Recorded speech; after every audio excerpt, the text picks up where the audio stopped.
मेरा नाम अर्चना अग्निहोत्री है। मैम, आप इस बुक के बारे में क्या कहना चाहेंगे? ये बुक इतनी बढ़िया इन्फॉर्मेशन आ गई है। अभी तक जैसे व्हाट्सएप पे कुछ इन्फॉर्मेशन आती थी कि मोदी ने जो ये कहा ये झूठ है, तो हम लोग विश्वास नहीं कर पाते थे कि पता नहीं कितना सच है, हो सकता है कोई दुश्मनी में बोल रहा है। लेकिन इसमें तो ब्लैक एंड व्हाइट में फैक्ट्स आए हैं। अब इसको नकारने के लिए मोदी जी क्या करेंगे, ये मोदी जी को अब सोचना पड़ेगा।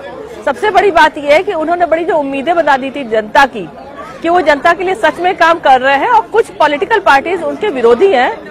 वो जो एक गलत भावना उन्होंने डाली, धारणा डाल दी थी लोगों के मन में, वो खत्म हो जाएगी। इस बुक को एक पन्ना भी अगर कोई पढ़ लेगा तो उसको समझ में आ जाएगा कि मोदी जी कितना ज्यादा झूठ बोल रहे हैं, धोखा दे रहे हैं जनता को, और कितना ज्यादा वो जनता के लिए हितकारी हैं। उनको तो तुरंत खत्म किया जाना चाहिए। और ये मैं एक साधारण जनता की तरह बोल रही हूँ, एक वोटर की तरह। हम लोगों के ऊपर तो उनकी ये धारणा थी कि वो बहुत महान व्यक्ति हैं, लोग उनके दुश्मन बने हुए हैं, सब लोग उनके पीछे पड़े हुए हैं, इसलिए लोग उनको गलत कह रहे हैं। वो तो बेचारे अंदर से बहुत काम कर रहे हैं। हम लोगों से यही कहा जाता था, अरे अंदर अंदर बड़ी सारी योजनाएं चल रही हैं, उन पर बहुत काम हो रहा है। इसमें असलियत खुल के आ गई है महिलाओं के लिए। वो जब आए थे पहली बार, महिलाओं को शौच जाने के लिए उनको बड़ा तकलीफ होती थी कि महिलाएं शौच में जा रही हैं, सुरक्षित हैं।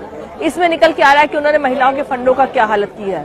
फंड्स ही नहीं है, बंद कर दी है स्कीम्स, बच्चों की, लड़कियों की स्कीमें खत्म कर दी हैं, और हम लोगों को बेवकूफ बना रहे हैं। बहुत ही दुर्भाग्य की बात है ये। और ये बुक बहुत अच्छी है। Thanks to all these writers,